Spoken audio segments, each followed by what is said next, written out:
Hello, everybody, and welcome to the Alien vs. Predator Galaxy podcast. This is regular host Aaron Percival, aka Corporal Hicks. And this is co-host Adam Zeller, aka RidgeTop. And this is AJ Bischoff, aka VoodooMagic. Eric Xenomorphine. Okay, so Eric's legally changed his last name by default. It's his last name now. Yeah. You know what? Once upon a time, I looked at getting. I don't know if it's a thing in the States, but you can get like customized license plates for your cars over here. You can here too. And in general, people who do that are pricks. But once upon a time, I did look at getting HIX on the end. But I was like, you know what? No, that is too much of being a prick. You'll just stick to normal. Yeah. Anyway, it's not something you want to brag about, really.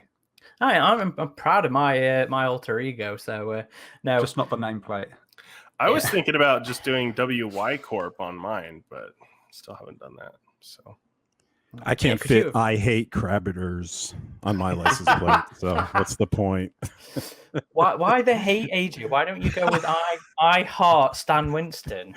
I heart. Yeah, I do love Stan Winston. Ooh, every ounce of me. Too much focus on the negativity, man. Well, we're just going to have love today. Okay. We'll see. It's not that type of podcast.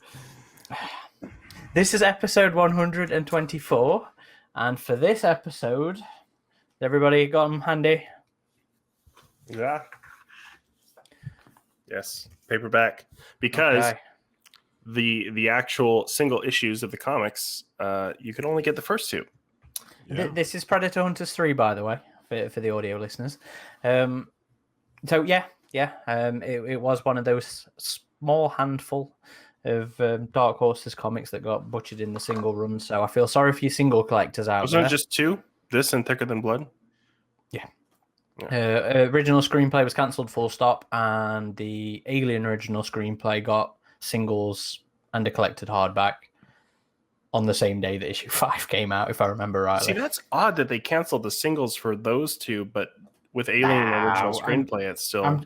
I'm sure we've talked about this in the past. Alien 3, the original screenplay, sold better than pretty much any of the other series over the last few years. Oh, I see. So they kind of went out of their way to make sure that one got singles. I think there's a backlog with the printers, so they just had to prioritize. With COVID, a lot of the printers got shut down, so I think it was very much a case of they couldn't get everything out in time at the printers on the schedules, because of everybody else, the big two as well. Big three? Would you count Image in there? Yeah, probably. Yeah. But I think DC are doing their own now. Isn't that a new thing?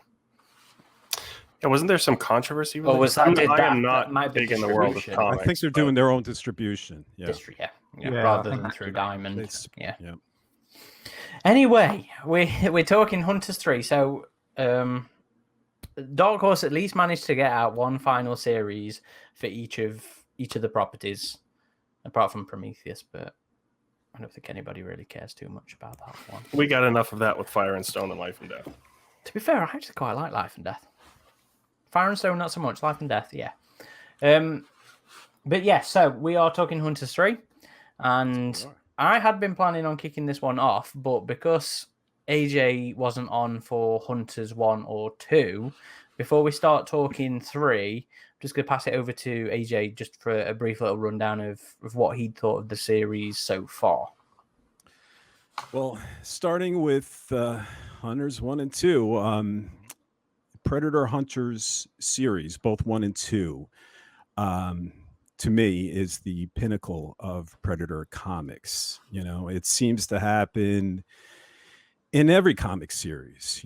Think Peter David and the Hulk to some degree, or perhaps Abnett and Lanning on Guardians of the Galaxy. But it's when a writer comes on board that punches through the regular franchise mediocrity and delivers stories that far surpass the tales that precede it. I mean, I've read all the Predator comics. I mean, I own all the omnibuses right over there.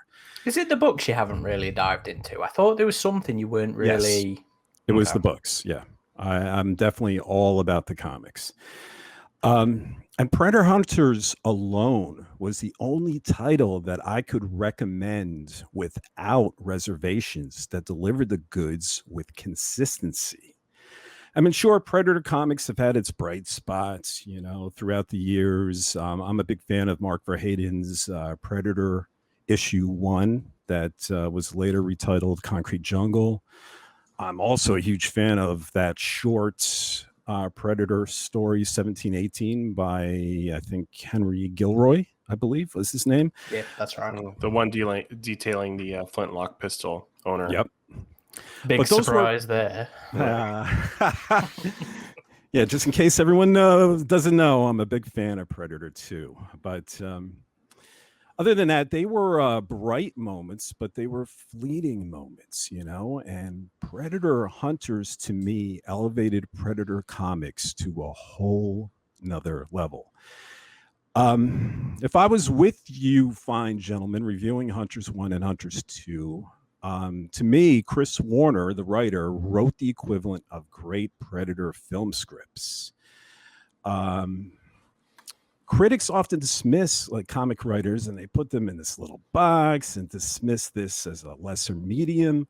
But Chris Warner delivered 2 wonderful stories, especially Hunters 1, that were worthy to me of becoming feature films that I would put so far above anything Black and Decker wrote for this franchise. So let's be fair. Hunters 1 and Hunters 2 are what the Predator kind of wanted to be and should have been, but so far superior to it. Completely agree. Yeah. So it was, to me, it was just that good. So if I would have to rate them, I would rate the first Predator Hunters 1 a 9.5 out of 10. Yeah, that's high. And then the second one, I would do 8.5 or 9 out of 10, respectively. Let's say 9 out of 10. But Chris Warner, he wrote some wonderful books, and he was teamed up with some brilliant artists and colorists that extremely expertly suited the material. So I love them. Aaron, I think you liked the second one more than the first. Did you not? Yes. Yeah. You see, AJ said it was like films. To me, this was more like a long-form TV show. Yeah, that's how I felt about it too. It felt very episodic in nature. Which I like. I do agree the installments itself feel episodic, but so do some feature films that have sequels as well. And for me, it just, from soup to nuts, it was just very cinematic. I could see this converted to a script and be executed expertly. So I love them, guys. I really do. They're my. I wish you would come in hardcover. They're very good comic. They're very good series. There's no denying that. I mean, we were talking before we went on the air, and I was a little surprised I'd scored them quite as low as I did in the past.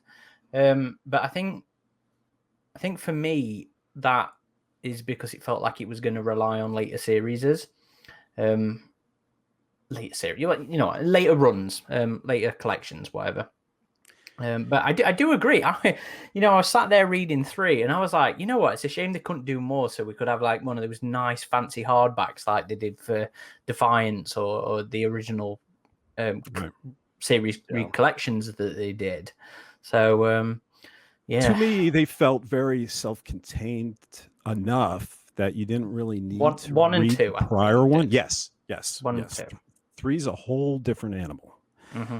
But 1 and 2, I felt they were still fine standalones, and you weren't at a detriment if you hadn't read the first one and just started with the second one. And I think they're just really wonderful books. And, it was a shame to hear that Eric didn't enjoy them as much as I did. So, I mean, they're lighter. Predator for me always is more hyperrealism. It's more comic book. Even the films, I'm talking about Predator and Predator 2, where Alien, tends to work best on that more serious mode. And I thought these in that framework of how the great Predator movies have been made, I think these fit wonderfully. Well, here's a question then, because you say they were so much better than everything that came before them, but so much of it was built on a foundation of those previous series. Yes. Yeah. I mean, I'll take Enoch Nakai. I mean, I think I like Big Game. I don't love it. I preferred his second visit in To Witch on Mount Mesa. I'm losing the name here.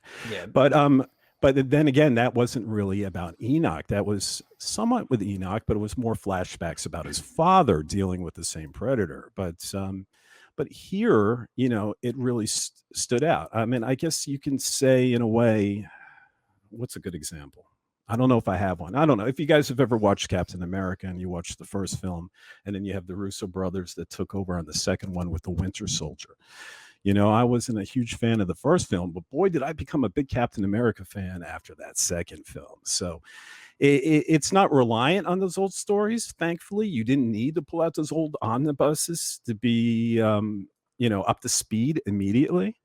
And it was a nice nod to take these characters out of these books, but I think everything was improved here in execution.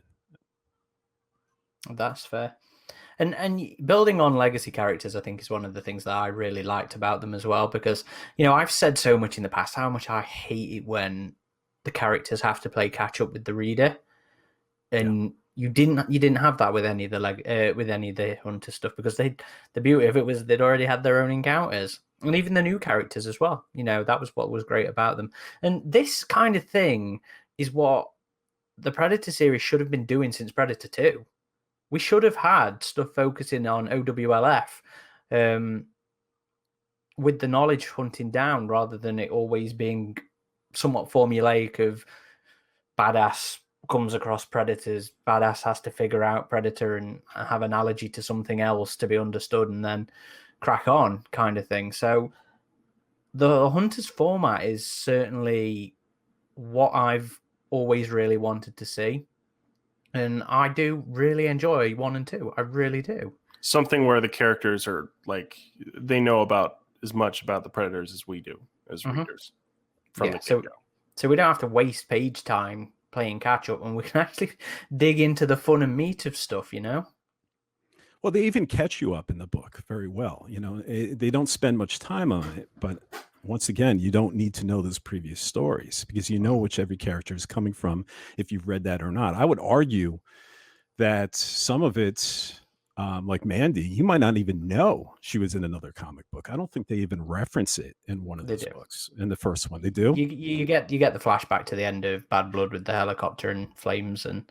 But what I mean is they don't reference this was Bad Blood. This could just be her flashback of her previous experience. Yeah, you know, it could be a brand new character. There's very little editorial notes in 1. I think there's some that, you know, reference, please go see previous series, blah, blah, blah, blah. But yeah, they don't. I don't think with Mandy it was, and it just looked like her own little flashback. Like, oh, okay, this is what she went through. And it's great because you didn't even require that previous reading. Yeah. I mean, the entire cast, really, I think, is a bit of a surprise one because, you know, when you think of the EU, you tend to think of John, well, who we now know as John. So Mandy and Enoch were, I think, kind of surprising. Even Jaya was surprising. But when you think about it, you know, those are the big series anyway. You know, Big Game was their second Predator series. You know, the first one relied heavily on the first film. And then Big Blood was their genuine first original thing. Bad Blood is a famous one. You know, it's really famous. Jay is an interesting choice because I don't think Nemesis tends to be one that people really think of, but it was a way of giving a bit more history and legacy to the situation, you know, to her team and the concept behind it. So I think they'll work. I actually really fucking like Enoch. He's so fun to me, especially in this one, actually. Yeah, his personality is great. And I love the dynamic of him and Mandy and their banter back and forth. Man, I'm so disappointed I'm not going to get to see them shack up because I thought there was some real tension going off between them in the first one. And I was shipping them straight away. I was like, yep, come on, get bagging. But no, I'm not going to get to see. Anyway, before we natter on too much about old stuff, AJ, lead us off with a brief summary, a brief review And score for number 3, please.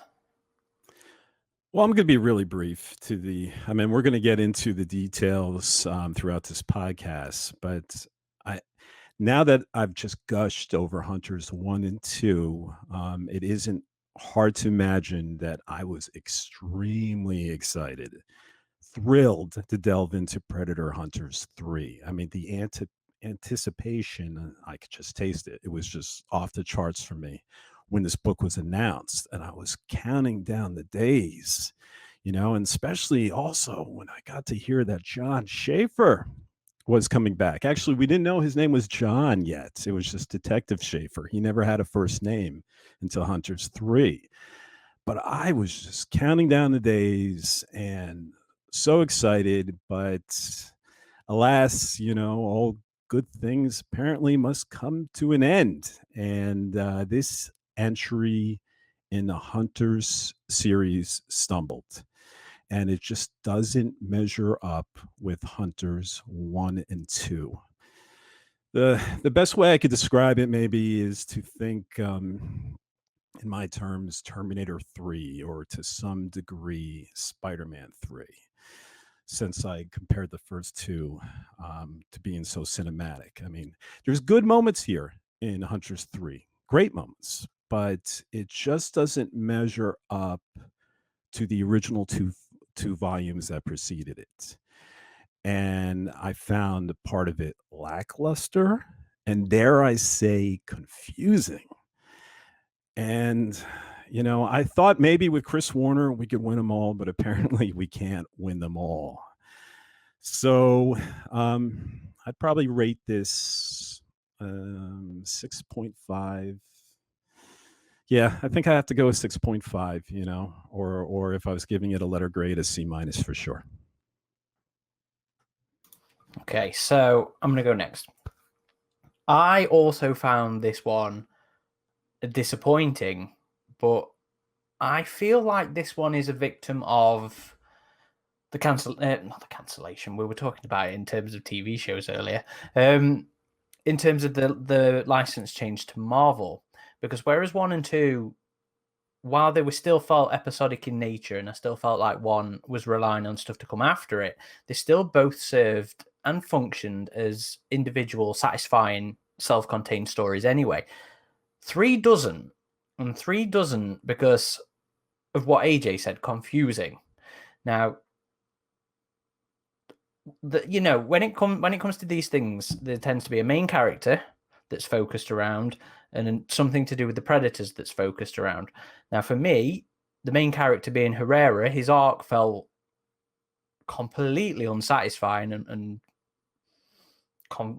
maybe not confusing, but I didn't really get what they were trying to do with him in this one. But the predators, which is where I think most of the confusion comes from, their behavior is not addressed in the slightest in this book in terms of from the character's point of view. And I feel like that is because it was setting something up to be followed on from later on. So I feel like this being a sudden end makes this really unsatisfying because it doesn't function on its own. Yeah, it's very anticlimactic. Mm-hmm. Like even in the context of just its own story, issue 4, or what would have been issue 4, like the last part of the story, is the weakest. Like it just feels like they rushed to the end. That's when it falls apart for me. There's a lot of things in this that I like. Brian Thies, I fucking love his art. Wes, I'm never sure how to pronounce his name. Dzioba is another one of my favorite colorists. So from a visual point of view, it looks gorgeous. There's lots of things in it I like. I love John. I love Ligachev. I'm never sure how to pronounce her name. Enoch in it as well. Chris knocks it out of the park when it comes to character dynamics and character interactions. The whole making the jungle setting different as well, tying it into the AVP aesthetic. There's lots of elements in it that I like, but with Herrera, with the two main things, the main character and the predator being so unresolved, make this one feel like a bit of a dud for me, a bit of a damp squib. I would go I think 6 out of 10. I think I would go 6 out of 10. Eric. Well, to get a little bit of a backstory, we almost did this review last week, and I said to everyone, I can participate, but I don't know what the hell went on in this story. That's honestly, I had a reread today. I at least understand what they were going for, but it was very much full of red herrings, and as has just now been said, it just felt very anticlimactic. Even Schaefer's return, it felt like they had made a story up and then they realized it kind of fell flat in a few places, and they thought, oh, let's just bring in this fan favorite character to do it, and they're expecting fans to just ignore it because it's that character. Wow. But to me, that's not enough. So I'm just thinking, okay, it's that character doing that instead of some random red shirt, but he's not having a meaningful contribution to the story. Nothing in his past comes into it. Nothing in his present comes into it. He's there, and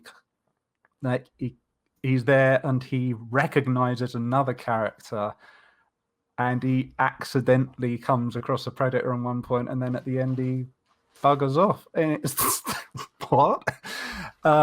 So yeah, there's a lot of it just felt like a series of bizarre events that predators just happen to feature in. There's 2 or 3 points where drug cartel gangs get attacked by a predator, and then there's this gang of Russians who are kept on getting hyped up as this best of the best, biggest of the biggest, we're awesome, we're badasses. They fared literally no better. One of them had a thermal sight.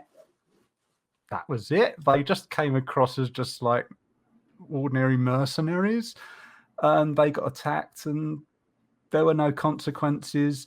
Predators kept on having odd disagreements with one another that didn't quite make sense. I mean, one of them you could say might have been because a human that gets killed, they were unarmed, but the human did initially pick up a knife, so even that's a bit iffy. And yeah, a good story is when you come out of it and it either makes you think or you just feel really rewarded for having been an audience, a part of the story. This, I either felt no better for having read it, or I felt a little bit worse because I just was like, what happened? Why did they bring that in? If they bring that, why didn't they do this with it? And that's just how I felt. So I think in retrospect, having read the first 2 just before reading this the first time last week, I would probably score them 6 or 7 out of 10. But this one I would score about 5 out of 10 because there was nothing really. There was, just to give another example, as was said about this drug dealer character Herrera at the start, he has this whole weird thing about what happened to him in the last story, and you have this mystery of that. Did he sell the group out? What's happening with him? What did he have a weird thing going on with the predators? And you discover it's literally, yeah, he was asked to sell them out. He decides not to. The end. Like, why make that a red herring if it's not going to contribute to the story, if it doesn't at least set events in motion for something else? There's nothing. And it starts off with him having this flashback to his original, what brought him into the group, I think, was when his own cartel was attacked by a predator, which is nice to see. But he has this whole, and he's got some nice biblical quotes that have this nice little subtext with what you see the predator doing, but he's talking about, oh, I would have gladly died for them. They were my friends. And I'm thinking, you're a cartel guy. You don't care about your hired underlings. They've got like a life expectancy of less than a month, probably. You wouldn't care. But that was his dark past. He's yeah, but now. Why is he? Oh, my hired guns! I would have died. Why? We'll get this. It was a cartel leader with, with a heart. Survivor's guilt, and it's anyway. I just felt that a bit do that to a different character, not to a drug trafficker. It didn't. Well, It made sense when he came back to his home and he found out literally his family had died from another drug cartel hit. That made sense. But him saying, "Oh, I've got survivor's guilt over my," no, that didn't make sense. But so there was, for me, it veered between not making sense. Why the hell did they bring this event or character in? And, oh, okay, that's nice. That's another Predator attack, but so what? Because it didn't have any meaningful consequences. It didn't contribute to things overall. They brought back 2 characters, if you include Schaefer, from Cold War, but so what? And that's what I feel at the end of it. So what? Okay, these events happened. You have this whole thing about there's not 1 Predator, there's 2. What happens at the end? But they fight one another for not obvious reasons, and they go away. And even at the end of it, you have characters saying, I don't know whether to call this one a win or a loss. Oh, it's a loss. Go back home. So I have to award it. Yeah, it's okay. It's decent. There's some nice action scenes in it. I get. It's nice to see the disc come back from Predator 2. Yes. But I was going to that's mention not enough for it to be a Predator. It's something that I felt an editor should have either gone, okay, go redo this differently, or let's have a different story. Adam? So I definitely don't think we're going to be debating like we did over Thicker Than Blood with this one. I think we're all pretty much agreed that this is pretty disappointing compared to the first 2. For me, it's definitely the weakest out of the 3 Hunters stories. I still enjoyed it for the most part, but I enjoyed the setup a lot more than I enjoyed its conclusion. Its conclusion really kind of brought the whole thing down because it felt so rushed. There's a lot of things I did like about it. Like you were saying, Aaron, you know me, I love the AVP temple aesthetic, especially when you put that in the jungle. It's so cool. I like seeing that in the game as well, Hunting Grounds. And so to see it here with the thing Mayan with the pyramid ruins, and the Mayan ruins, and about there's been like human sacrifices in ancient. I thought they were going to make a thing of. In fact, that underwater sequence, I thought, oh, they're going to bring in that aquatic predator to concept art or something. They're going to do something with it. Nothing. Yeah. I thought pyramid. Is it going to be a callback to AVP? Nothing. And what you said there illustrates one of the main problems of this book, which is there's so much good setup and not nearly enough payoff. They had a lot to work with here, but they did not work with it. Like that's why I feel like it was, a victim of not concluding, because it feels like there would have been stuff that's played on later on. Schaefer's reintroduced, Ligachev's reintroduced, but not much is done with them outside of going, here guys, these guys still exist. Where, it's like, I'm thinking, are they going to be showing up again? Is this conflict going to be showing up again? That kind of thing. Yeah.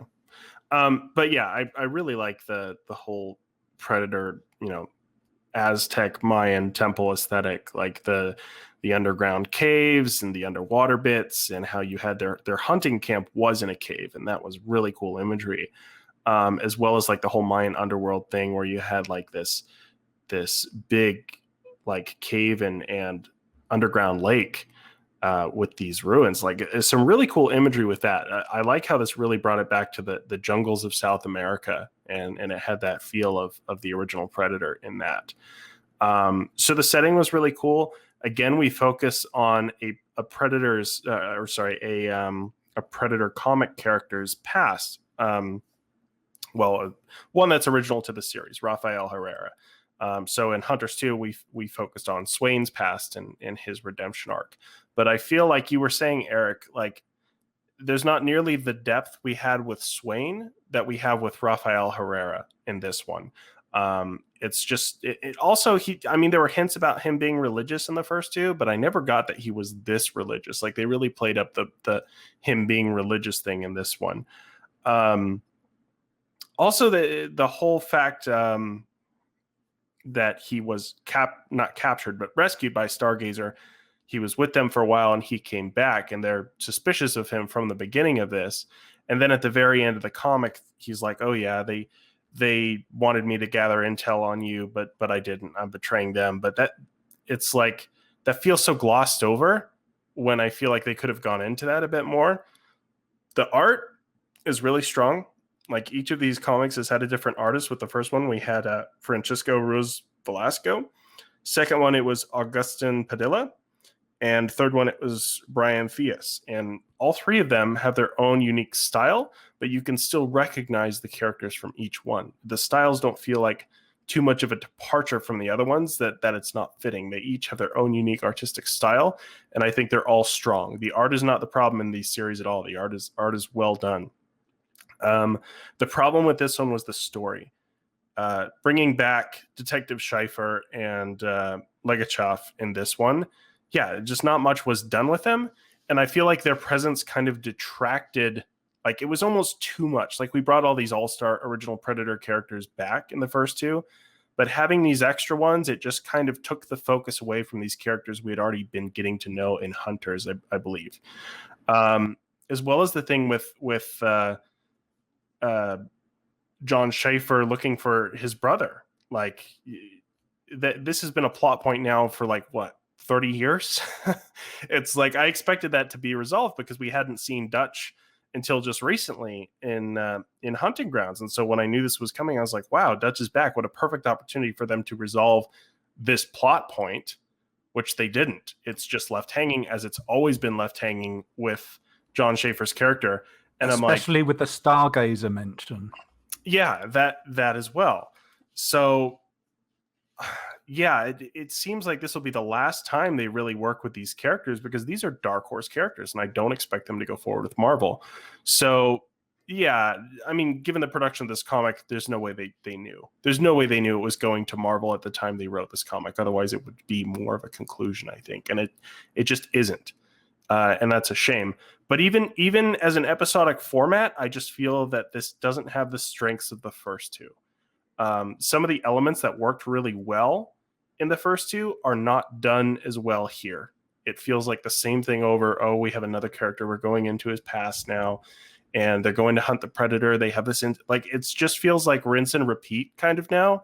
And I wanted the Hunter's story to kind of go like explore different things other than we're going to go get these Predators again. Now I know that's the whole point of their group, but I wanted them to run into more complex situations like, oh, Stargazer's onto us. What are we going to do about this? Like, maybe they have to ally themselves with a Predator. It would have made like some interesting tension there. This group that's hunting Predators now has to work with a Predator or something completely different. But I feel like this is just a repeat of the same storyline we got in 1 and 2, just done less effectively.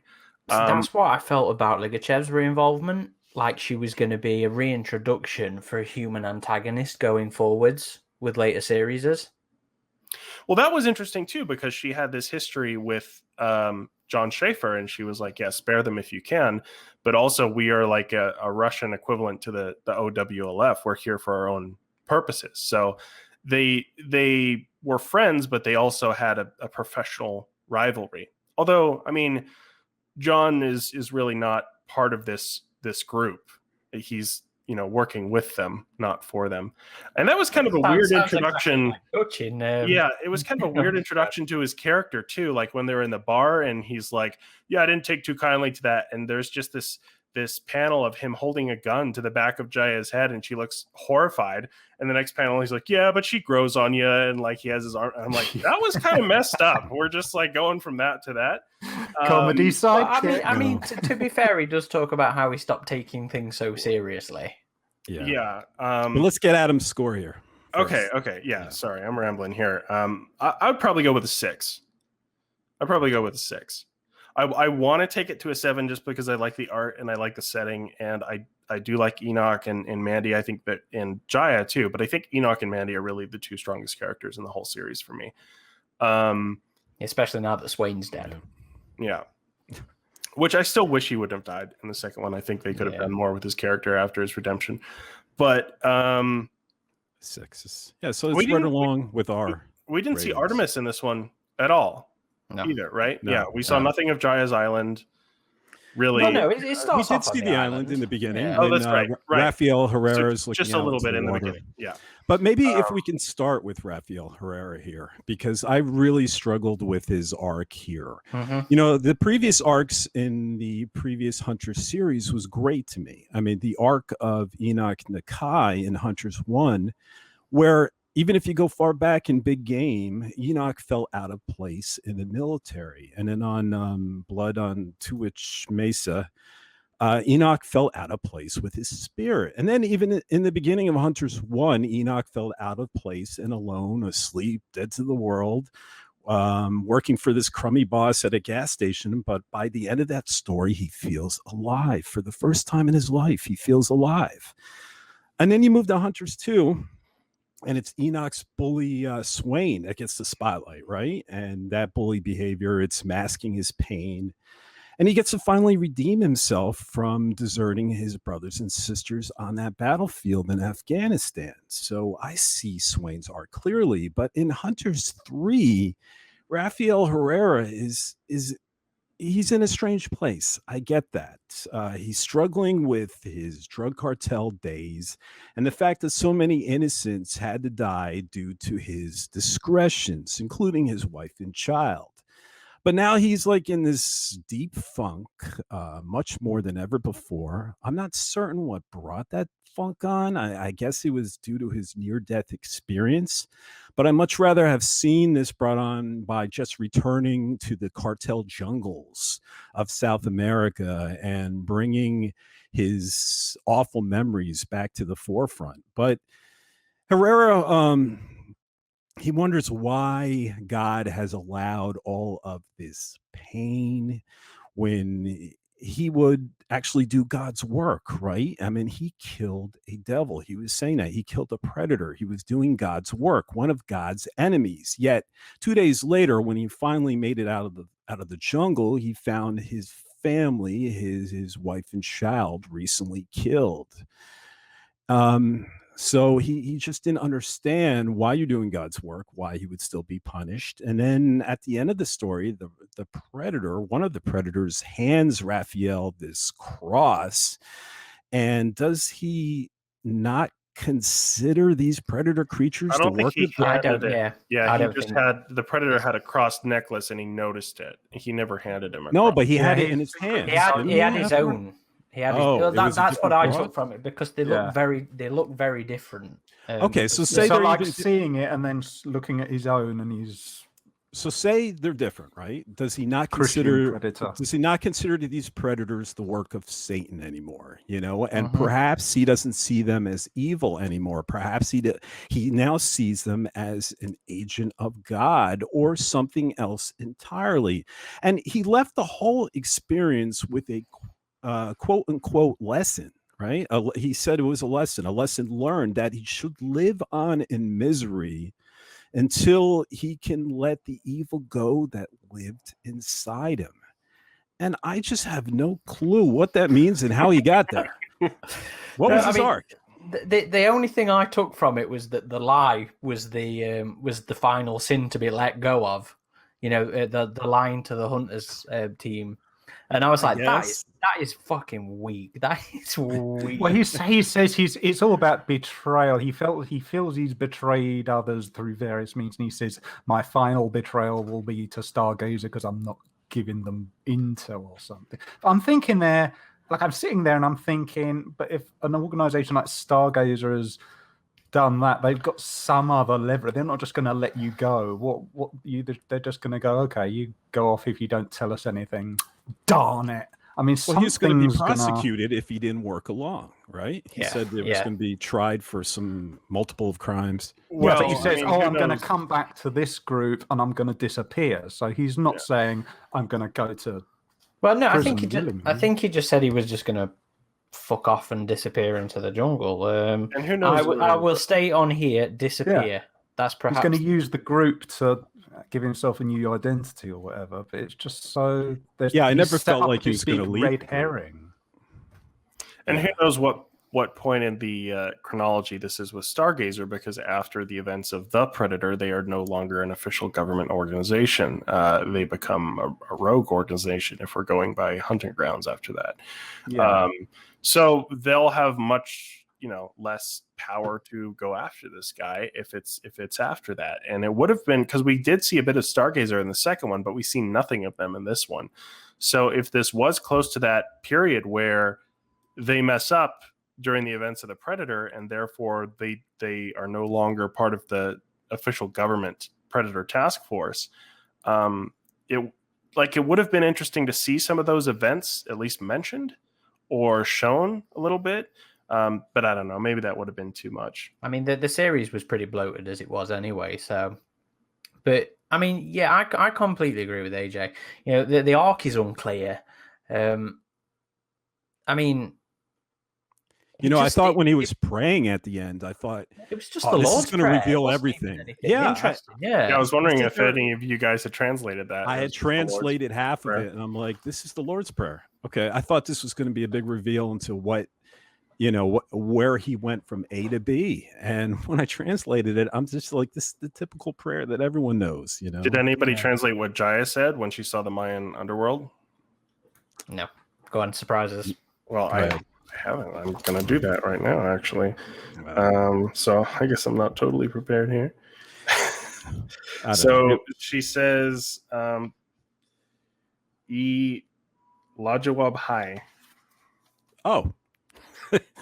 But what does that mean, Adam? I'm looking it up right now. Oh, I thought you'd already looked it up. It's all clear now. Yeah. Probably like Spanish. It's like Mother of God. It's like wow, that's incredible in Indian, I think. Yeah. Oh, okay. Yeah. So it's like that moment in AVP where she says, like, how do you say it's Hunter's Moon or whatever? And he got this long sentence that means nothing.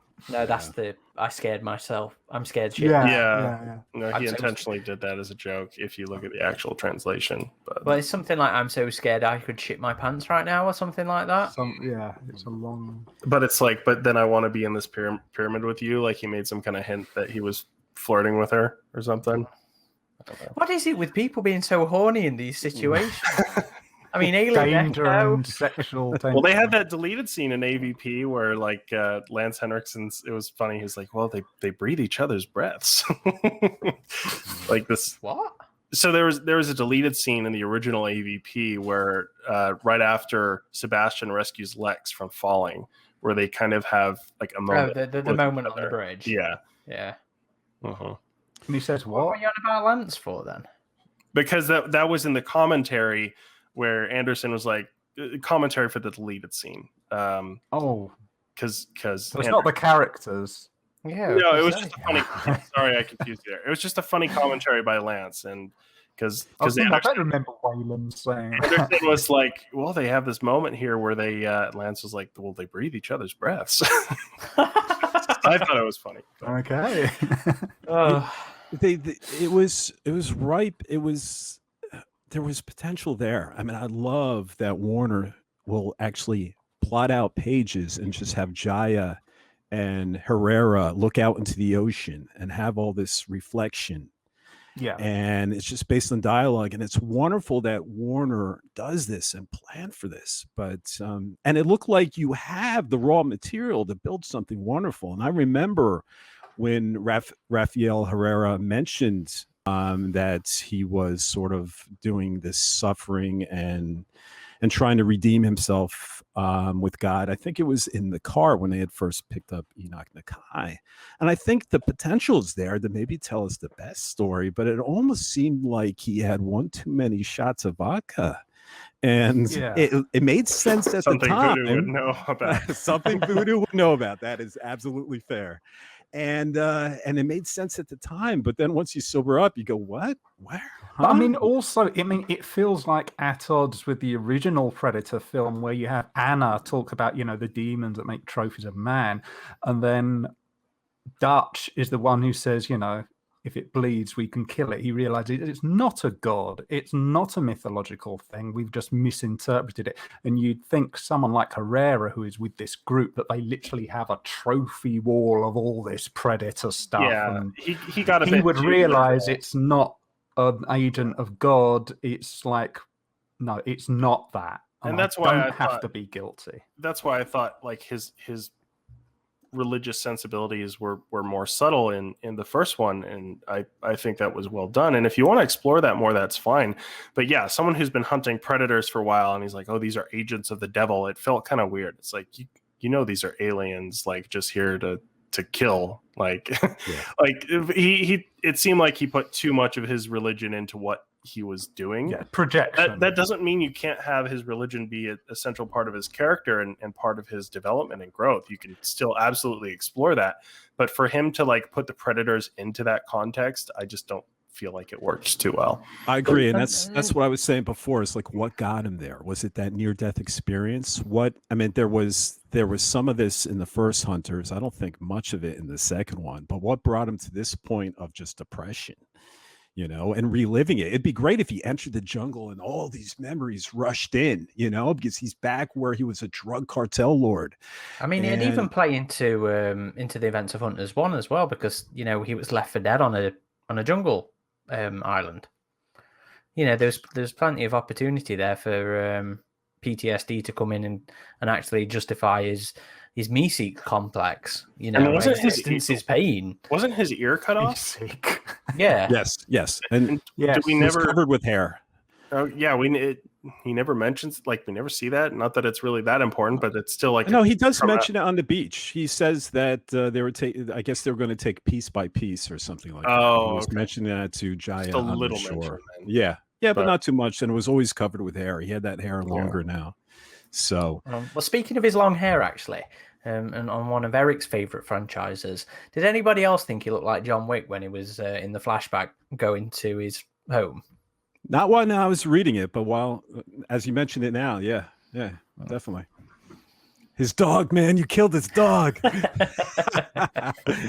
But this time it was his wife and child. But he was crazy character. But hey, speaking of arcs, I don't know if you guys don't mind if I push to John Schaefer here, but with John Schaefer, and you guys know, I was just super excited about his return. And as we were mentioning with Raphael, every character, right, needs a arc and a clear one, right? They need some sort of the main characters. They need personal growth. And when we learned that Dutch Schaefer's brother would be finally returning to comics after so many years, I was bouncing off the walls with excitement. I mean, it's been since, I think, either 95 or 96, since Predator Dark River. Yeah, Dark River, yeah. Since we've seen Detective Schaefer.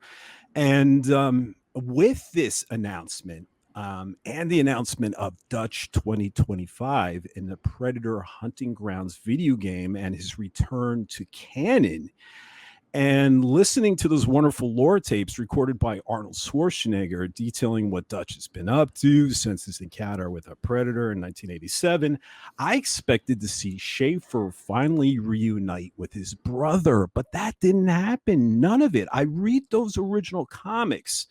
What became Predator Concrete Jungle back in 1990, and 30 years later, Dutch's brother is still in the same damn spot of his life, the same spot. I mean, he's trying to find his brother Dutch, and nothing has really changed about him. There's no arc, no growth. We finish Predator Hunters 3 in the same spot as Predator Concrete Jungle issue 4 in 1990, where Dutch's brother is still looking for Dutch. I mean, we get a little piece of information, right? We get his first name is John. We learn that. Can I just say how much I appreciate him having such an ordinary and average first name?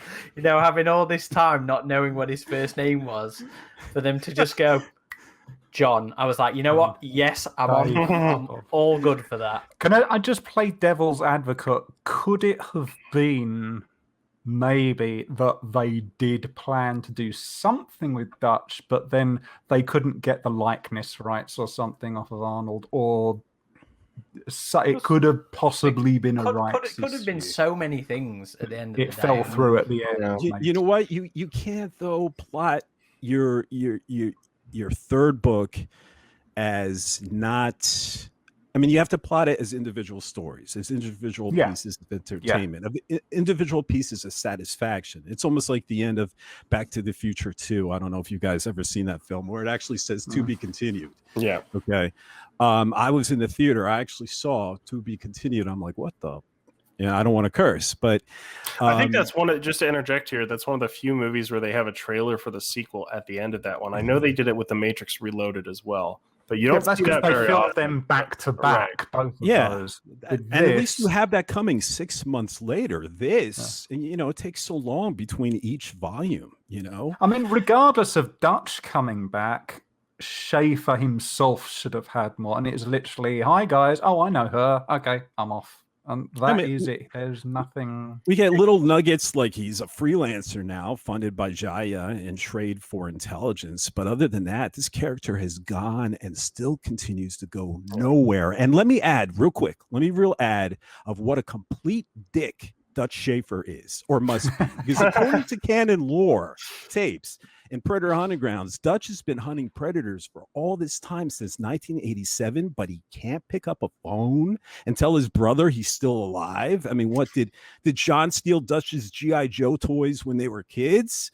And this is his payback? I was thinking of that. I'm assuming this might have been written before the Hunting Grounds game thing came out. Because there always seems to be very little actual inter-company communication between each other. I mean, even to the point where Stalking Shadows, the book of the game, they barely communicated with each other. Dutch was very elusive in the Stalking Shadows book as well. I mean, he was very much like, you'll hear from me again sometime.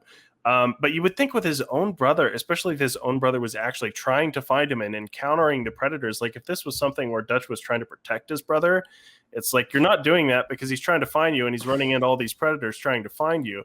If you're going to bring John Schaefer back after this many years, resolve that damn plot point already. Otherwise, just don't bring him back. Exactly. Like for me, it's like in the context of Hunting Grounds, Dutch doesn't have a brother in that canon, because if he did, he would be a dick. And I don't want Dutch to be a complete dick. So unless there's a real reason and justification why he would not touch base with his brother for that long. And if you're going to have that, cool, explain it. If not, then it would be better just to leave that as its own thing. Like that was its own story that concluded with the last comic that he was in before this. But if you're going to bring him back, resolve the plot point. It's just a plot point that's gone on for too long. And when you bring it back, it's like, oh, he's still looking for his brother. It's just irritating. It was a nice shot, though, with him in the smoke from the first film. That's all I can say about it. Yeah. Well, that's another thing I like about this story is the flashback sequences. And I thought that was cool in the previous, the first one as well, where we see predators we've seen before in a different art style in this art style. Like in the original book, we see the predators from Bad Blood in the art style of that one in Mandy's flashback. And it looks really cool. In this one, you have Herrera's flashback, and you see that cool Aztec-looking predator from the first Hunters comic. And I'm like, I really liked how he actually called back to the actual design rather than over-stylizing it as something new. It did look like that predator from Hunters 1. It was great. And the same thing with Schaefer going back and talking about his brother's encounter. Like, we see some glimpses of the predator, and like you said, that shot of him in the smoke at the end of that. It was really well done here. Without seeing his face for copyright reasons. To me, the timing felt calculated, though, because we saw Ilphonic and their Predator Hunting Grounds video game team work with NECA, right? And NECA designed the Alpha Predator, the first Predator. And I don't think that was too coordinated. From what I understand, they just saw what NECA was doing with the Alpha, and they're like, that's cool. Maybe we could put it in our game. Well, if I remember, also Jared told you guys or something that they might have had some conversations with Dark Horse, and it just seemed very strange that when the Schaefer's brother was being announced, so is Dutch 2025, and you think, yes, after all this time, it would have been linked, and we could have learned that because we haven't seen John Schaefer since *96, so he could have met up. Okay, so he could have met up with Dutch in 97, 98, 99. And then at this point, when we're catching up with him now, it's not it's no longer an issue. He has See, other that would have been a good way to do it. He did meet up with him, but then I guess you'd have people that were like, "Yeah, well, we didn't get to see that." But it would still resolve that plot point if you're like, "I finally caught up with him. Here's what happened. He's with this other group." Like, especially when Dog River ends with General Phillips at gunpoint going with John going, "You're gonna fucking tell me where he is." It's like, it wouldn't have been. It would have been like, I met up with him, but that's a story for another time. Which, to be fair, as frustrating as that would have been, it would have, it would have shown some growth in what that he would was have been doing. his flashback when he do his story in Hunters 4. Yeah. I did think it was weird when John insists. I think it was Mandy call him detective. It's like, you've already said in the bar you're an ex-detective. No, he didn't say that. She was asking him, "How did you find these guys?" And he went, "It's Detective Schaefer. My living was finding stuff bad guys didn't want me to find." Okay. I thought he was just correcting her, like, "Call me Detective Schaefer." That's what I got too, actually. Yeah. No, it felt like that. I do like the level of makes more distrust that they showed Raphael. Well, that was interesting because it was, Eric, I think you said earlier, John didn't bring anything to it, but him and his dynamic with Herrera, with them being, polar opposites. One was a narcotics cop, one was a narcotics drug lord, whatever. So that little dynamic was nice, but him and I think it was Enoch specifically not trusting him, while Mandy was pretty much jumping down John's throat. Yeah, she's like, "Go back to New York, old man. I hear the donuts are excellent." I'm thinking, you haven't even. Well, to be fair, Mandy has been with Raphael for a long time, and from the beginning, as far as we know. Yeah, but they've been Predator hunt. You'd think she'd at least want to know, has he discovered new advantages or something? But I mean, I must say, talking about the dynamic he had with Herrera, I did like that bit of dialogue where he's talking about, "Well, I can smell a drug lord or whatever." Oh, cops make the best employees. Yeah, I thought that was brilliant. They usually get like this just before they name the price. I did like that bit of dialogue. It's that character interaction that Chris Warner brings. It does so brilliantly. Yes. I mean, I gave this a 6.5, and the good stuff, or probably my favorite aspect of this book, is when all the characters of Jaya's team, Schaefer, Ligachev, all converge in that same Burmese watering hole. And this is where Chris Warner always, shines to me. These long character moments, the way these characters interact. Think about how many pages were plotted out in this bar. Who does that in comics? That is, so much. That's a monster book, right? Belize, not Burma, by the way. Yeah. Okay. Belize. Thank you. And but they and the way these characters interact, they all have a unique way of doing so, and recognize and not trusting Raffaella because he was that drug kingpin, because he once was, and this all felt to me, again, as I say, cinematic, and that's Chris Warner's strength. And it's so hard to find these kind of sequences these days. The dialogue feels fun but authentic and engaging, and Chris Warner gets that. And to me, this is the key of his books so far, the popularity, why readers get invested in these characters. They're not paper thin, but there's something more, that these moments is what makes writer Chris Warner adored by me. He can keep a reader engaged with just pages of bar talk. And that particular scene I just loved. Yeah. I mean, even, going to my shipping bit, just that little comment with Mandy and Enoch, where they're just talking about how good he is at stacking beers. There's just... Yeah.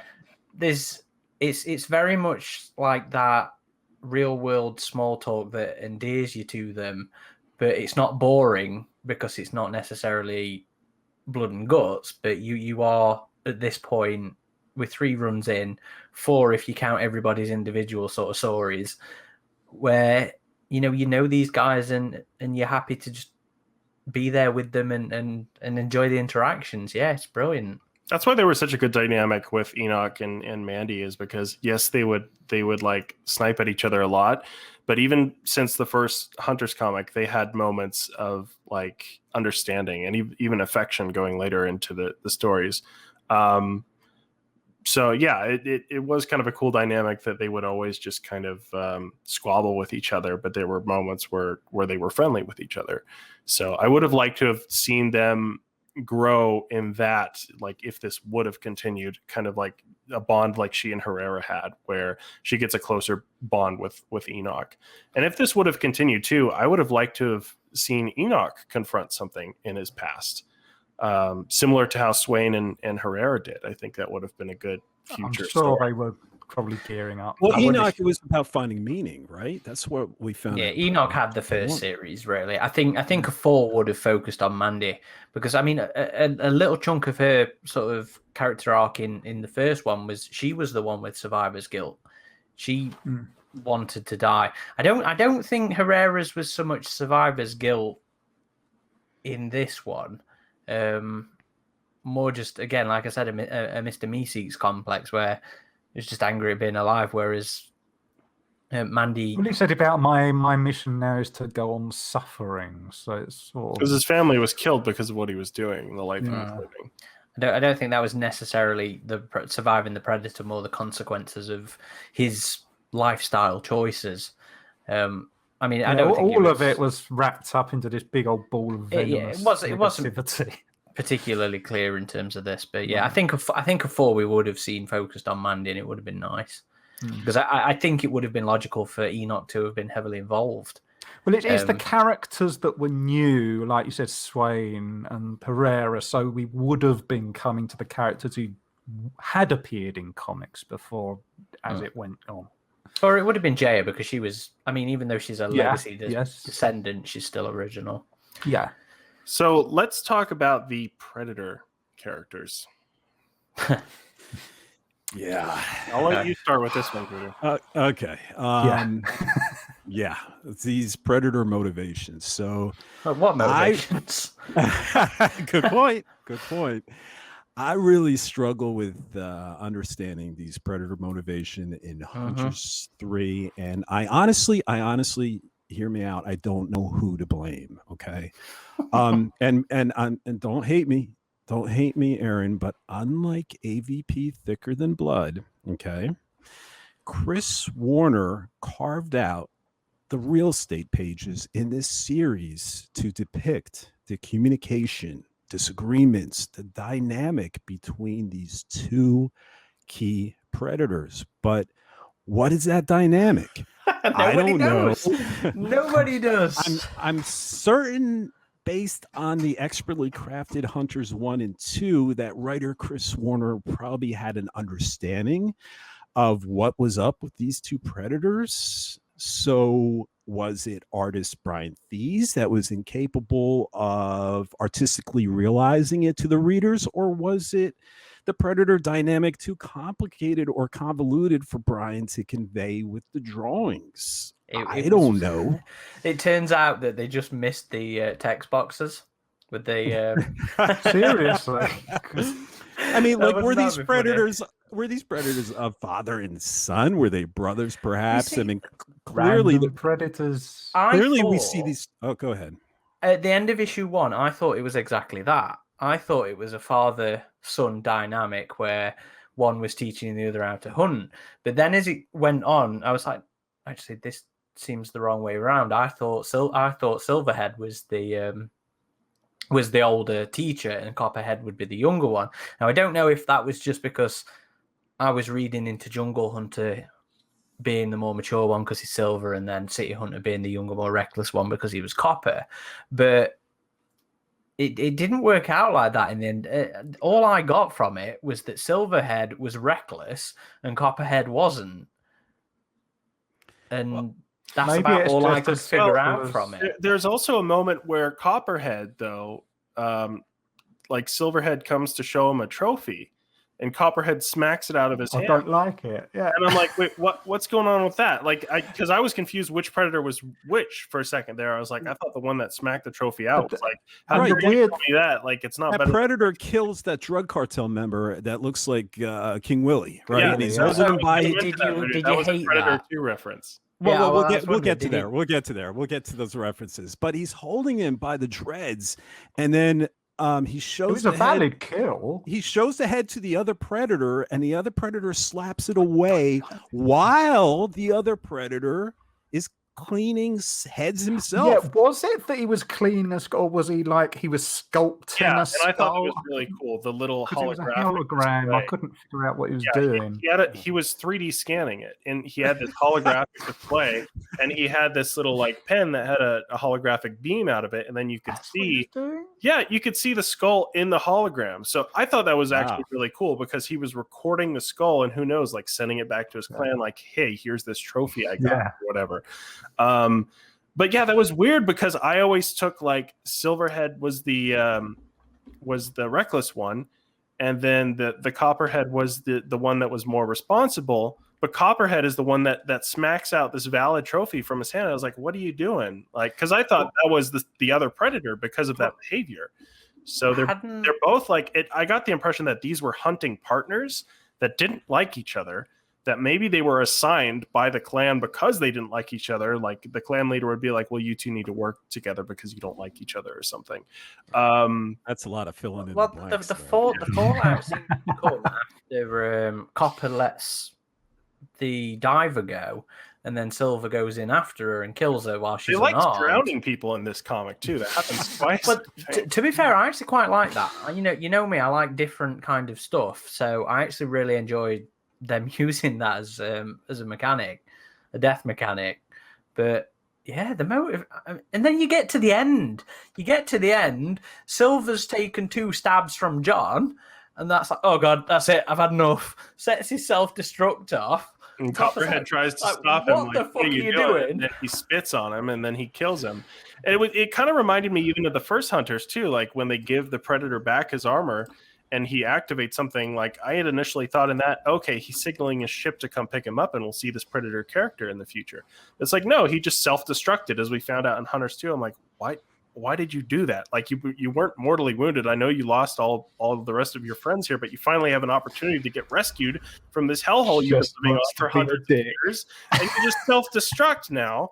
And so in this one, it was like, wait, you're self-destructing just out of spite? Okay, like it did not make much sense there, the Predator dynamic with those characters. I mean, I did kind of like the idea at first, like, okay, these are partners that don't like each other, but they're still working together. Like when one of them's injured, the other one still helps him out and still helps him get to the point where they were going to be rescued by the ship. So it needed context and narration. Or this was like why I'm like, perhaps this is something that's being delved into later. Perhaps there's some division going off in a particular Predator clan or something that's going to spill over into other series. Because Herrera, I think, sees this or sees the end of it, and it's not relayed at all in the last few pages. It's like, what was the point of all this? I have no fucking idea what's happened. It was a lover's tiff. You know what? That could explain it, actually. You never know. They're like married predators. That's how they just have arguments in there. Consider this a divorce. Or we're going back to Thicker and Blood. They're a brother and sister predator, and they're just no, and that's their version of self-destructing. That's why I would love to know who was at fault here, or if it was mutual. If it was Brian not conveying the relationship correctly that was on the page, or was the page, the script itself, the problem here. Did you guys like how they looked, though? The designs of their mask and their armor and stuff? Oh, the masks was definitely cool. Yeah. Actually, I mean, I really liked the artwork, as with all 3 Predator volumes. I really do love the art book in this book. And why I still hold the artist Francis Ruiz Velasco, I think. Francisco Ruiz Velasco, yeah. Okay. Well, I still hold the Francis Ruiz Velasco from Hunters 1 as the best, which I know someone mentioned in the forums reminded us.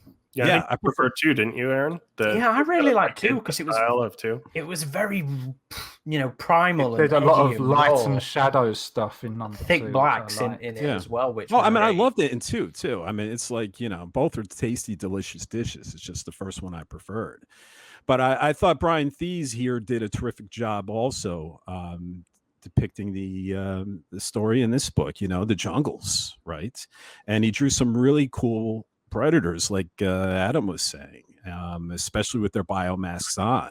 And I love their dynamic poses, like when one of the predators is throwing the combi stick, or when the predator was ripping out the vertebrae in Harara's flashback. And that's the one I actually purchased, guys, if you recall.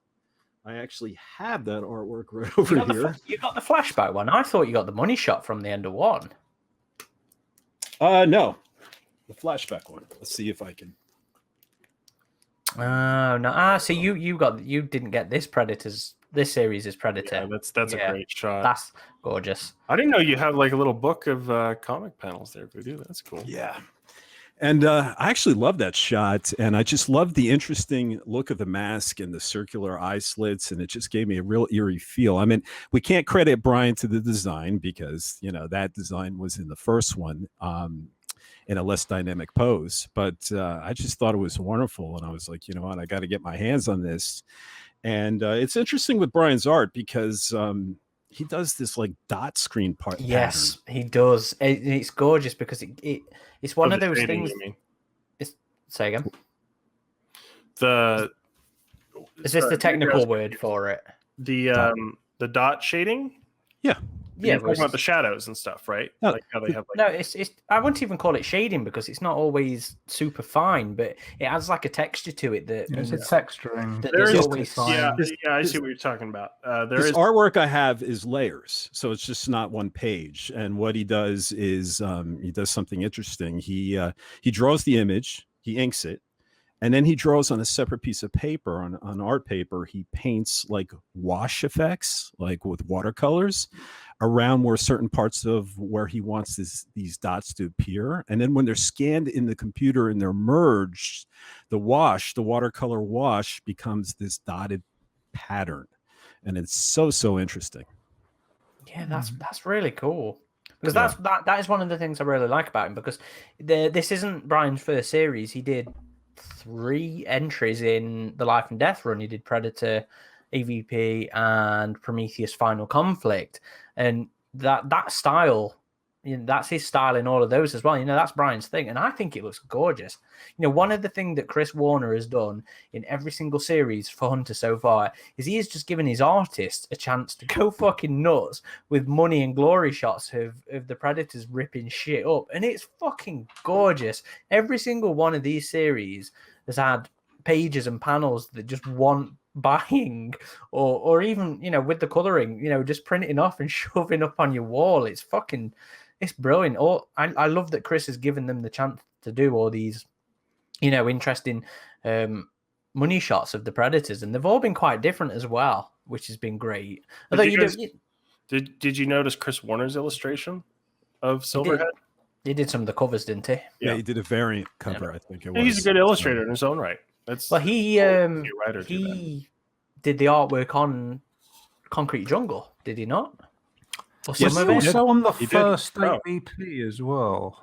Or is that not? No, he did. He might have done a couple of issues of the first one because they had artist problems on that.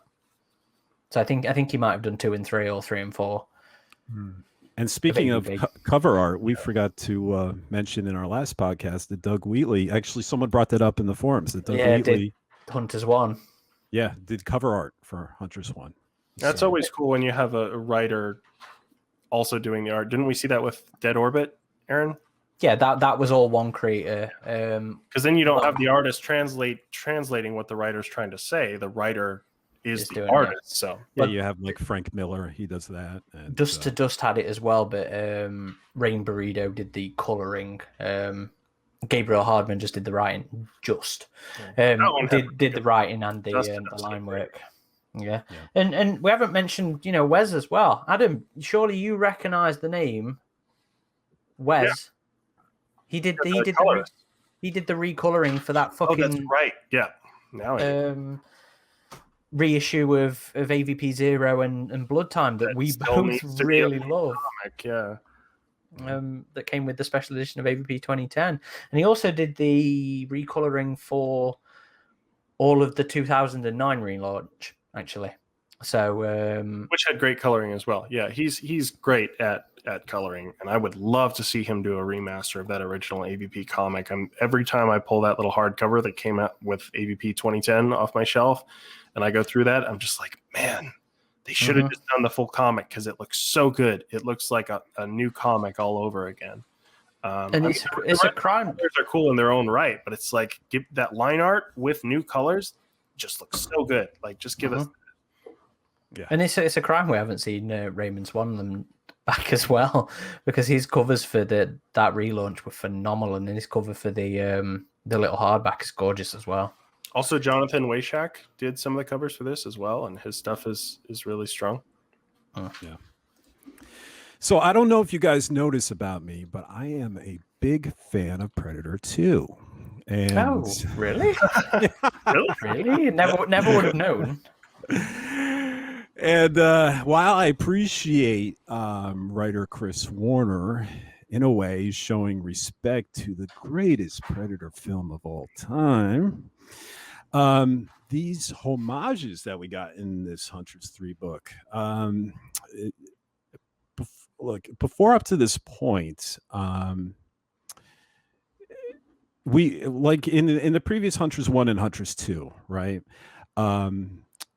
Both we've never seen is holding up a panel right now. That's the exact shot of like King Willie's head being taken in Predator 2, where you see the Predator's ankle from the back. So we've never seen these homages before, right? And I think with these homages of both Predator 2 and AVP, to me, it made this story feel less unique and somewhat drains from its own identity. Now, if you craft one homage, say the King Willie decapitated head scene, that would be okay with me. But from the way at the end the ship uncamouflages to half a dozen predators coming out and carries the dead one back on the stretcher, all like AVP, and then the elder predator standing there that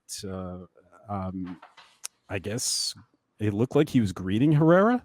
As far as I know, I don't know. At the end, it all starts like feeling like it's the greatest hits, and Chris Warner ran out of inspiration and story ideas to tell. At least to me, it felt like they were more like they were padding. He was trying to give things a little more significance, but yeah, I think when over a certain number, especially when they're done in quick succession, there is that feel. Like things like the Predator 2 disc, that was just nice to see, because I've been waiting for them to bring that back. But yeah, I did, like, after, as you say, you saw that group of predators come out, I did start to think, are there eggs in that pyramid? I have to disagree, I think, with you on this one. As somebody who truly loathes overusing things. Well, you're a Predators lover. I know you. Well, that's because you're always wrong about the retread thing. I think I liked the Predator 2 homage. I was hoping you'd hate it, just so that you weren't a hypocrite. But I actually quite liked it. I thought it was a cute little moment. It took up all of it was so quick. Panels. I didn't have an issue with it myself. I was like, oh wait, that's like King Willie in Predator 2, and that was the extent of my reaction. So I enjoyed it myself. But and even the thing at the end with the Predator ship didn't bother me at all, because again that was like half a page. On its own, fine, but when it's accumulation, but it makes what one page of a 90-page series. Yeah, it wasn't a fuss to me at all. Now we've been reusing dialogue. Much of a bother, but I mean things like the King Willie thing, it was like almost shot for shot. That's all, but I didn't mind it. Yeah, but how about give us a cool new way that he killed this drug cartel member? You know, I mean, why do we need to? There's plenty of that in there anyway. You know, but he's never done that before, right? The first two books. I think Voodoo's trying to say, if you're going to do something do something fresh with it, because it was literally him having a blade and everything. So maybe if it had been done a little differently, but still with the close up of the scream and then pulled back. He's missing his body. Oh, you had so much new. Just needs a levitating anyway. torso somewhere. seeing the two predators up in the trees together, the robot drone thing. There was the predators had like these surveillance cameras in the trees, but they were actually like little bombs too that could detach, and they would seek out a target and blow them to bits, and those were kind of cool. I'm not saying the whole thing is a homage. I mean, there's definitely some original ideas. Well, you're on about it's a remake of Predator, a retread of Predator 2, mate. Those two panels, I mean, that's all it is. Look, here we go again. I never used the word remake. See, it makes you, but that's why I changed it to retread. I changed it to retread. You saying that does actually make me think, I wonder if they'd have gone on long enough, would they have brought Harrigan back into this? It does make you wonder. Yeah, that'd be interesting too. Like one of the Hunters 6 or 7 or something they'd have done. I would love to be that address just or Leona in general. Yeah, I would love to know. And even if they came out with an idea, where we see Leona's child, like on vengeance for his father's death and all the heartache that caused. His existence saved his mother. Yes, I'm saying that Lambert is the father of Leona's baby in my mind. Somebody needs to go and take the some director literally disagrees with you. And the script does too, but hey, it's cut out, so it's ambiguous. But I struggle with that. It feels like do something new. I don't mind one, but it just felt like, especially the end, it just felt like I'm watching this scene in AVP and with a little touch of Predator 2. And I just like to see more originality. It's not why. Where does this come in someone's head that this is going to be so cool if we just mirror this stuff? If it amounted to less than 1% of the entire run, I might agree with you. But since it doesn't, it's not even a blip on my radar for this one. I mean, beyond AVP, we've seen moments where a mothership arrives and the clan comes out in some of the other comics and in like Concrete Jungle, the game as well. So I didn't mind that bit. The whole Predator ship over the pyramid thing, I mean, we also saw that in AVP 2010, kind of. So, like, for me, that was not a huge, like, total homage to AVP as much as it is just like, oh, yeah, the Predator ship arrives and the clan comes out, and that's just something that happens sometimes. But when you listen to you guys, you guys go say, I didn't mind that bit, or that was okay, or that didn't bother me, but it wasn't great. Seeing them redo King Willie's demise, I mean, it didn't shock us other than show us a callback. Do us something cool where he splits the guy's head in half, like with a smart disc. I mean, give us something new to all over versus something that it didn't bother me. Yeah, I can agree with that. You gotta be. It could have been better. Homages, because I think the homages can work and they can be nice little moments. But yeah, if you do them at the expense of creating new and unique moments for the story you're doing, then they're out of place. Yeah. I agree with you there. Another bit of the story that was kind of odd to me was when Lugachov's team is monitoring Jaya's team, and Jaya's team throws them off by having a group of people in the hotel take their vehicle and drive off. I'm like, you guys just happen to find all these people in the hotel. You're like, here, wear my shirt. And like they all kind of were lookalikes to these characters. I'm like, you guys went through the hotel and you picked out your like the closest people there that looked to you just to throw off these Russians. So that was kind of like, what? But I guess Jaya is pretty resourceful, so maybe she could have pulled something like that off. But it was still kind of a head scratching moment where it's like, really, guys, you really did that. But yeah, I don't know. Maybe I was the only one who noticed that. But the one of them looked like Arnold Schwarzenegger in that what was it, a station wagon or something like that, but he had this big black mustache. I don't know if you guys have seen videos where Arnold actually appears in gyms and he's in disguise. He has black hair and he has this big black handlebar mustache. Guy incognito. And I forget what he calls himself. I was just Googling it, trying to figure it out. And the guy driving there looked exactly like Arnold in that mustache. And I wonder if that was done on purpose. Probably inspired. Yeah. Yeah. But it was, it wasn't the best writing, but This whole book wasn't. Yeah, John actually did reunite with his brother there. He was like, yeah. His brother was like, can you do this for us? He's like, oh yeah, sure. Where were you all these years? I was there. I was that guy who was giving you that thing. I was also you didn't this other recognize me guy. because I had my mustache. My mustache on. If you had only stuck around, you would have known. But to kind of cap, like, would we recommend this comic? I mean, if you enjoyed the first two, you'll get some enjoyment out of this. Like, I enjoyed a lot of aspects about this. Overall, yes, it was disappointing, and I can chalk some of that up to they probably had to rush things because of the transfer of the license, and that's a shame. I wish Dark Horse was given more time to finalize what they had planned. But I still think you can get some enjoyment out of this. Like, the art is really strong. I think the setting is strong, and the characters are still pretty charming. I don't think they did enough with John Schaefer and Legachev, but our core group of characters we've been following, they're still interesting characters, even with Herrera's personal issues not really explored super well. I still think this is a strong group of characters, and I still think this is an enjoyable comic. It's still a 6 out of 10 for me, which is unfortunate because it does have a lot of things going for it. But it's just not to the level of quality for the first two. And I think for this story, focusing on these characters, we needed something a bit different for this one to really start going in interesting new directions rather than, oh, we're exploring my past again and we're here to get these predators again. I wish it would have done something more unique. Yeah, I can't even recommend for someone to, even if you're a fan of the first two. I mean, if you're a completist like me, you need to have that third volume sitting there. I mean, I can't stand Alien Resurrection, but there it is on my shelf.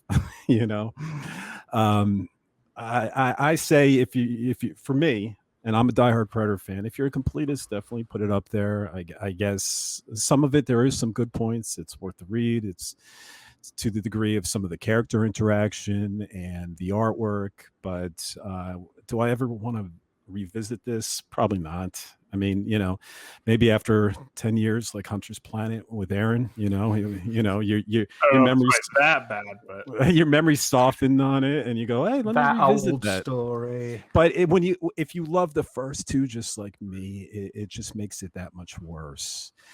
And maybe it'd be okay if there was a fourth one that really sort of tied this up in a nice, neat bow, and you go, "Okay, this was just the lull," But if we don't get one, you can, like I said, complete your collection, but I don't think you're going to get many return visits here.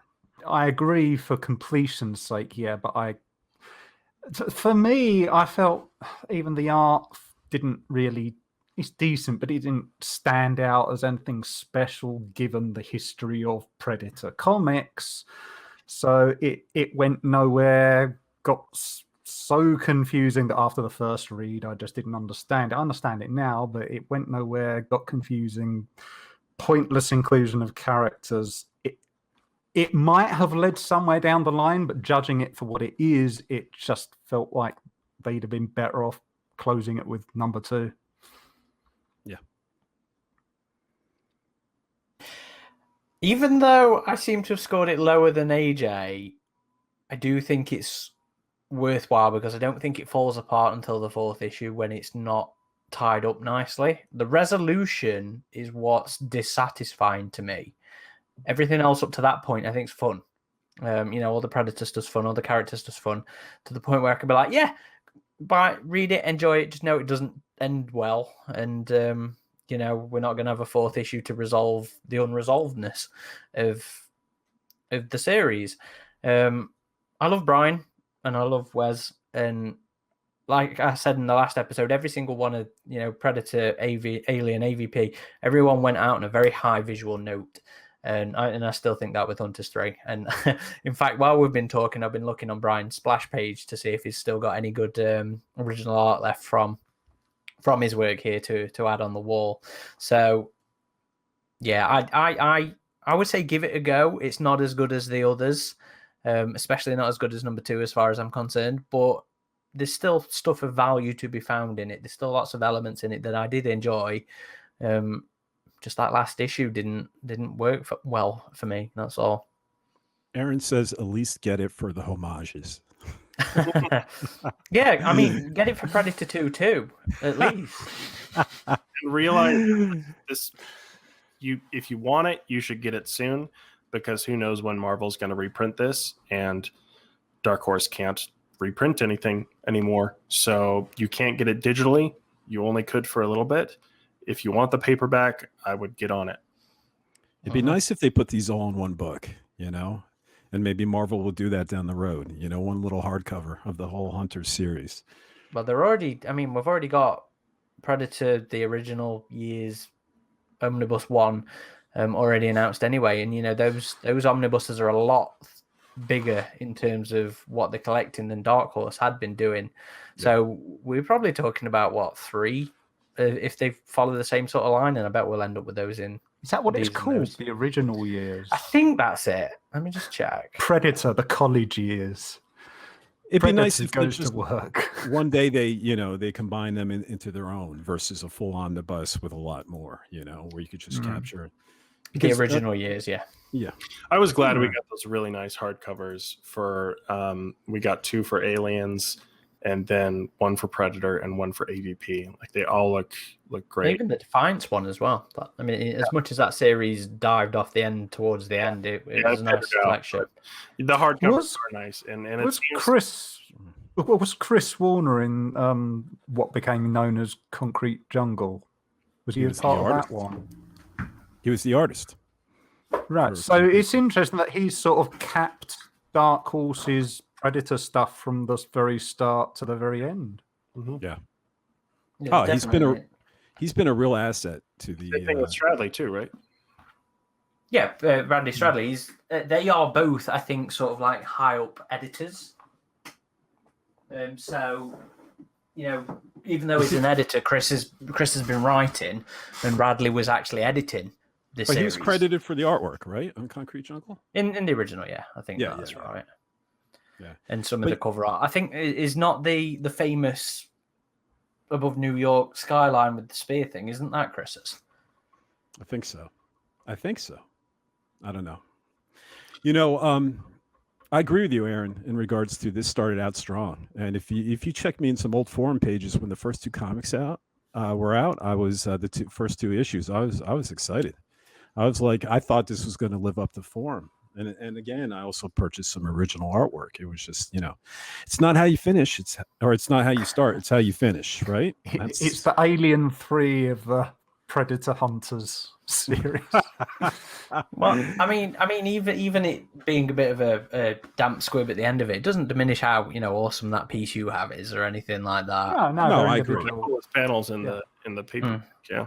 I mean, the only original art I own is from Defiance, and you know that downhill. Where do you buy that original art, by the way? The artists offer it themselves typically, or they usually go through brokers, I think. Yeah, so Brian sells his stuff through a website called Splash Page. And I don't know if there's others on there. I know Brian's on there. I've seen him advertised quite a few times. Tristan sold him himself. Yeah, even though it wasn't quite original artwork, it was because Tristan worked digitally, so he did like one-off artist prints, and they were what he sold. You'll find different art dealers sign different artists, and then it's an exclusive thing. And I imagine the dealer makes a certain percentage off the sale, and they'll sit there and post it, and they'll handle the shipping and the advertising of it. So, and you sometimes can also find individual sellers. I think it's a website called comicartfans.com. And they also, you know, once someone, like, obviously I own this artwork. If I ever wanted to sell it, that'd be a good place to do it other than eBay. And you find just a lot of fans of comic art, original comic art. And you can find some good pieces there. So I actually once missed a piece from 1718, which is still killing me. So yeah, I noticed it a little late and it was already sold. So, and as far as the Predator comic series transition to Marvel, we just have seen the first crossover alternate like variant covers for their regular superhero stuff, where you have like Spider-Man versus the Predator and others like that, kind of like we saw with Alien before they announced the first Alien comic that will be coming out next month. So hopefully it won't be too long before they announce the first Predator comic that hopefully won't be coming out too long after the Alien one. Yeah, I'm really hoping we get that soon, and I think we will, since we've got the variant cover art. But I kind of want them to continue the format of Hunters, but I don't want them to do it, because I don't want it to be too much of a repeat. Because we have the same thing in Stalking Shadows, we had the same thing in Hunters and Hunted, and we had the same thing in Hunters. So 2 out of 3 actually hitting the mark's been nice, but I don't want to keep following that too much. But it'd be interesting to see what they do. Yeah, right. I'm really looking forward to that announcement. To put a nice bow on this, like we did with Thicker Than Blood, comic book roundup, the Rotten Tomatoes for comic books has the, of course there was only a couple issues. They're not reviewing the entire trade, but combined score, they have a critic rating of 7.1 for Predator Hunters 3. So 7.3, excuse me, collected of issue 1 and issue 2. So, sorry, say that again. How much was that? 7.3 for issues 1 and issues 2. Just like Thicker Blood, we're slightly lower than average. Yeah, okay. But I was a 6. Aaron, you were a 6. Yeah, and I was a 6.5. Eric, you were 5.5, right? For this one, I was a 5 out of 10. But in fairness to us, they didn't get to review the finish, so. Yeah, I think I'm pretty sure I'd scored the 1 and 2 higher. I wasn't a massive fan of 1 and 2 like Voodoo. That in all fairness, you're not really a massive fan of the expanded universe in general. Though. I can. It depends on the stories. Yeah, but there's so few of them. I think I've ever seen. Yeah, but it's like the more recent ones. So, the what that you like or you don't like? Well, the ones we've reviewed, yeah, clearly. But I mean, I can go back to older ones. I can say, I really like this one. I really like that one. It's just whenever I'm on here, that's the problem. So whenever I'm on a podcast talking about a comic, it's going to be. Well, this is when we go back to some of the older stuff, and Eric then hates it. And then I'm just like, no, I'll be like Alien. That one was, and Sacrifice. Those are some of my best. Sacrifice is brilliant. Yeah, but you don't like some of the more popular ones, if I remember rightly. I don't think you're into Labyrinth or Destroying Angels. No, Labyrinth I've always thought was a bit too over the top, personally. But I still think the Hunter series here, like all 3 of them, especially when we were feeling so down about the Predator, it was kind of it was very important for the franchise. These comics, I feel. To help it regain its footing a little bit. And so I totally credit the whole series for that. Even 3, even if 3 was disappointing, I feel like the Predator Hunter story was very important in Predator comics overall. And I also credit Predator Hunting Grounds video game. That too. That definitely helped. And hopefully we won't be disappointed again next year, which is when I'm still suspecting we'll be seeing the next movie. Right. Well, I don't think anybody else has got anything left to say on this one then. I think we pretty much covered everything. Okay. Well, in that case, thank you everybody who has been listening or watching, depending on your outlets. As always, if your outlet is does support leaving reviews and ratings, please do, especially iTunes.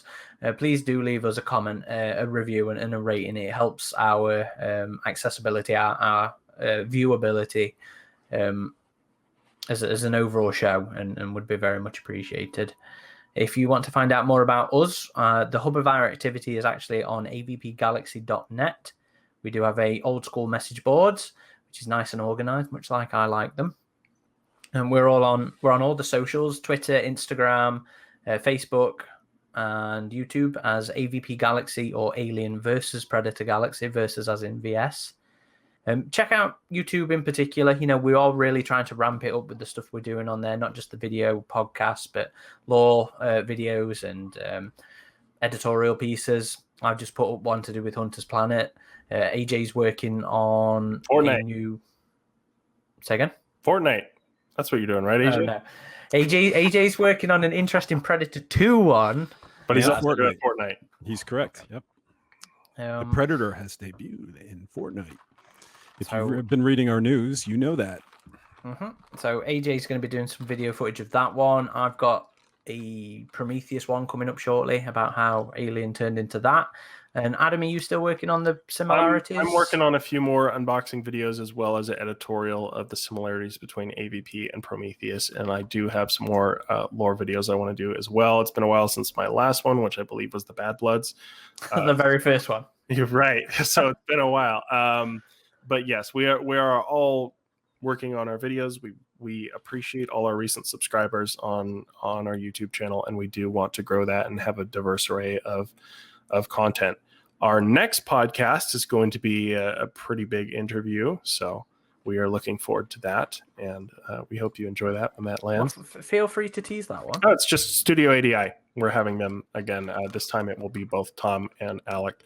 When we had Alec on last in 2018, we mainly focused on the Predator, but in this one we will be discussing the wider history of Studio ADI's involvement with the franchises. So I am very much looking forward to that. Aaron and I are prepping for it right now.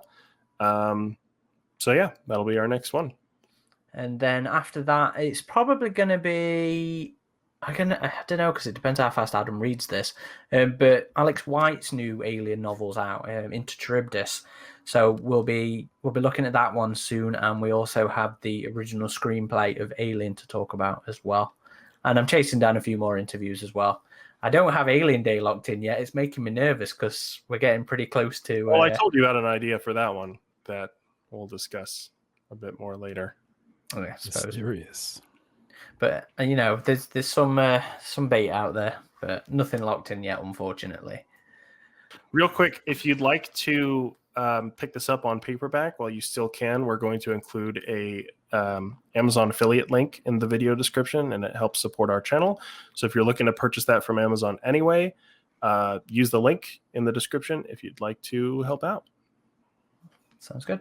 Oh, yeah, and the TeePublic page. We also have a TeePublic page with some cool Alien and Predator stuff and some unique to us designs, which Adam's wearing right now. I don't know if this is a Oh, yes, this is a TeePublic one. You're right. This is one of our original designs that we had done by Adam Milcevic. Some artwork we commissioned for the site. So, yeah, if you're looking for T-shirts, head over to TeePublic. And you can find a link to that on avpgalaxy.net. It's down one of the sides. You'll see the little TeePublic symbol. We'll also throw in the link in the video description. So. Yeah, I'll do that. But, for those listening, that doesn't help them. That's true. But, you can find it by going to avpgalaxy.net and looking on the social links. And there'll be a little TeePublic icon. Right, this has been Corporal Hicks. RidgeTop. VoodooMagic. Xenomorphine. Get into the chopper.